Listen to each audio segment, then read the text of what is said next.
시편 143편은 시편에 나타난 7편의 참회시, 6편, 32편, 38편, 51편, 102편, 130편, 143편 중 마지막 시입니다. 143편은 악인들의 박해 속에서 자신의 죄인됨을 인정하고 하나님의 공의로운 심판과 회복을 기다리는 다윗의 참회시입니다. 다윗은 1절에서 하나님의 긍휼을 구합니다. 하나님의 거룩한 속성인 진실과 의로 자신의 기도에 응답해 주시기를 간구하고 있습니다. 다윗은 하나님께서 자신의 기도를 진실과 의로 판단하셔서 자신의 기도가 이에 근거해 볼 때 어긋남이 없다면 하나님께서 응답해 주실 것을 확신하는 기도를 하고 있습니다. 여호와여, 내 기도를 들으시며 내 간구에 귀를 기울이시고 주의 진실과 의로 내게 응답하소서라고 간구합니다. 그러면서 12절 마지막에 나는 주의 종이니이다라고 자기를 하나님의 종이라고 고백하였습니다. 다윗의 이 기도를 통해 우리는 기도의 원칙을 깨달아야 합니다. 기도는 누구나 할 수 있습니다. 그러나 누구나 다 응답받지는 못합니다. 응답받는 기도는 오늘 말씀처럼 하나님의 진실과 의에 따라 기도해야 합니다. 기도의 내용뿐만 아니라 기도하는 사람의 신앙생활 또한 하나님 앞에서 하나님의 선하시고 의로우신 성품의 어긋남이 없이 깨끗하고 거룩해야 한다는 것입니다. 아무쪼록 우리 서울교회 성도님들은 하나님의 거룩한 성품인 진실과 의에 부합된 기도를 드려서 하나님께 응답받는 기도의 사람들이 모두 되시기를 바랍니다. 그러기 위해서는 우리의 신앙생활과 생각이 주님 앞에서 정결하고 거룩하여 하나님의 기뻐하시고 선하신 뜻을 헤아릴 수 있어야 합니다. 2절에서는 하나님의 긍휼을 구하는 이유를 말하고 있는데 그것은 모든 사람은 하나님 앞에서 의롭지 못하기 때문이라고 하였습니다. 2절 말씀입니다. 주의 종에게 심판을 행하지 마소서. 주의 눈앞에는 의로운 인생이 하나도 없나이다. 하나님의 진실과 의에 근거하여 기도하였던 다윗은 이제 또 다른 하나님의 성품, 즉 인생들을 향하신 하나님의 긍휼과 사랑을 간구하고 있습니다. 다윗은 하나님께서 인생들을 진실과 의로 심판하시는 것은 당연하지만 그렇다면 하나님 앞에서 살아남을 자가 아무도 없음을 고백하면서 하나님의 긍휼과 자비를 구합니다. 우리는 하나님께서 불쌍히 여겨주시지 않으면 하나님 마음에 합하다고 하신 다윗이라고 할지라도 하나님 앞에서 심판을 면할 자는 아무도 없습니다. 모든 인간은 죄를 범하였고 본질적으로 심판을 당할 수밖에 없는 존재입니다.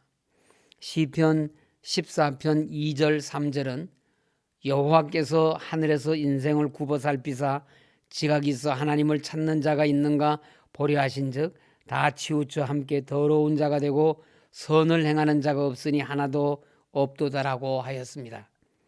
하나같이 치우쳐 무익하게 되고 선을 행하는 자가 하나도 없는 것이 바로 인생들입니다. 그러므로 우리는 하나님의 긍휼과 사랑에 의지해야 합니다. 하나님의 긍휼과 사랑의 표상은 예수 그리스도와 십자가입니다. 예수님을 구주로 섬기고 예수님의 십자가 그늘 아래 피하면 우리에게는 더 이상 정죄와 심판이 없으며 구원과 영생을 누리게 됩니다. 이에 대해 사도 바울은 로마서 5장 1절에서 그리스도 예수 안에 있는 자에게는 결코 정죄함이 없다고 하면서 예수 그리스도로 말미암아 하나님과 화평을 누리자고 하였습니다. 우리 인간은 하나님 앞에서 그 누구도 의로울 수 없으며 하나님의 심판대 앞에서 심판을 면할 수 없는 인생들입니다. 그러므로 예수님 안에서 하나님의 긍휼과 사랑을 구하여 하나님과 화평을 이루어 날마다 구원의 기쁨 안에서 사는 성도님들이 되시기를 바랍니다. 5절과 6절에서 다윗은 지난날 자신과 이스라엘에게 풍성했던 하나님의 은혜를 회상하며 하나님께서 다시 자신에게 은혜를 베푸사 자신을 회복해 주시기를 사모하며 소망하고 있습니다.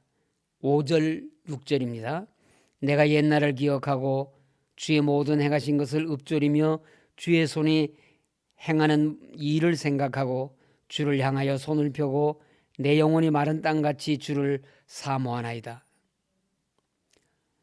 다윗은 기억하고 읊조리며 생각하고 등 같은 의미의 단어를 3번이나 반복하여 사용하면서 하나님께서 자신에게 베풀어 주신 은혜를 단순히 회상하는 것이 아니라 되새겨 생각하고 있다고 하였습니다.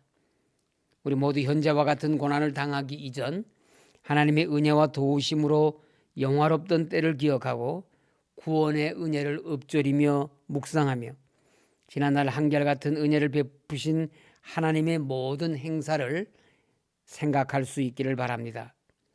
그 기억과 묵상과 생각은 우리 앞에 가로놓여 있는 모든 난관들을 능히 헤치고 나갈 힘과 용기가 될 것입니다. 악한 자들의 핍박과 고난이 우리를 슬프게 할 때 하나님께서 행하신 일들을 바라보시기 바랍니다. 인생의 위기 앞에 섰을 때 옛날을 기억하고 읊조리며 생각하는 것은 상한 마음을 위로받는 3가지 은혜입니다. 이제 지난날 하나님께서 우리에게 베푸신 은혜를 기억하고 묵상하며 생각하는 것은 우리의 생각과 신앙생활에 드리운 어둠을 불식시키고 우리를 하나님의 거룩한 빛 가운데 세워주실 것입니다. 다윗이 주를 향하여 손을 폈다는 것은 하나님께 대한 절대적인 의존을 나타내는 기도의 자세입니다. 뿐만 아니라 영혼이 마른 땅같이 주를 사모한다고 하였는데 이는 메마른 땅이 하늘을 향해 비를 갈망하며 비를 기다리듯이 그의 영혼이 하나님의 구원의 은혜를 간절함과 절박함으로 갈망한다는 말입니다. 지금 우리에게도 다윗과 같은 이런 간절하고도 절박한 갈망이 있어야 합니다. 우리는 하나님의 은혜를 우리가 소망해야 할 최고의 가치로 생각하고 하나님의 은혜 없이는 살 수 없다고 고백하는 믿음이 있어야 합니다. 우리가 사모하는 것이 더 이상 하나님의 은혜가 아닌 세상의 부와 명예, 권력과 권세가 되어서는 안 됩니다. 성도님들은 세상 그 어떤 것보다 주님의 은혜와 주님의 나라와 의를 구하시기 바랍니다. 하나님께서는 누가 진실한 마음으로 하나님을 사모하며 갈망하고 있는지를 알고 계십니다. 그리고 그 사람들에게 주의 은혜와 복을 베푸십니다. 8절에서는 아침에 나로 하여금 주의 인자한 말씀을 듣게 하소서라고 하였습니다. 아침은 하나님의 진노로 인해 겪은 길고 어두운 밤과 같은 고난을 끝내고 새롭게 하나님의 사랑을 받는 때를 상징합니다. 주의 인자한 말씀은 구원을 베풀어 주신다는 것이므로 따라서 다윗은 새날을 알리는 빛나는 아침 햇살 속에서 하나님의 은혜를 체험하기 원하며 지금까지 자기를 억누르던 고난이 물러가게 되었다는 하나님의 자비로운 음성을 듣기를 원하였던 것입니다. 10절에서 다윗은 주는 나의 하나님이시니라고 하면서 주의 뜻대로 사는 법을 가르쳐 주시고 공평한 길로 인도해 주실 것을 간구합니다. 다윗은 전능하신 하나님을 나의 하나님이라고 하나님 앞에서 고백하면서 그렇기 때문에 하나님께서는 자신을 잘못된 길로 인도하실 수 없는 분인 것을 확신하고 하나님의 도우심을 구하였습니다. 다윗의 하나님은 또한 나의 하나님이십니다. 우리를 잘못된 길로 인도하시지 않는 우리의 아버지가 되시는 하나님은 우리를 버리지도 떠나지도 않으시며 붙드신 우리의 손을 놓으시지도 그릇된 길로 인도하시지도 않습니다. 이런 하나님을 나의 하나님으로 섬기는 우리는 참으로 복받은 사람들입니다. 그러므로 성도님들은 힘들고 어려운 난관에 처할 때 다윗과 같이 주는 나의 하나님이십니다 라고 고백하며 하나님의 도우심과 인도하심을 구하는 성도님들이 되시기 바랍니다. 하나님께서는 우리가 잘못된 길로 들어서지 않도록 우리를 붙드시고 인도하십니다.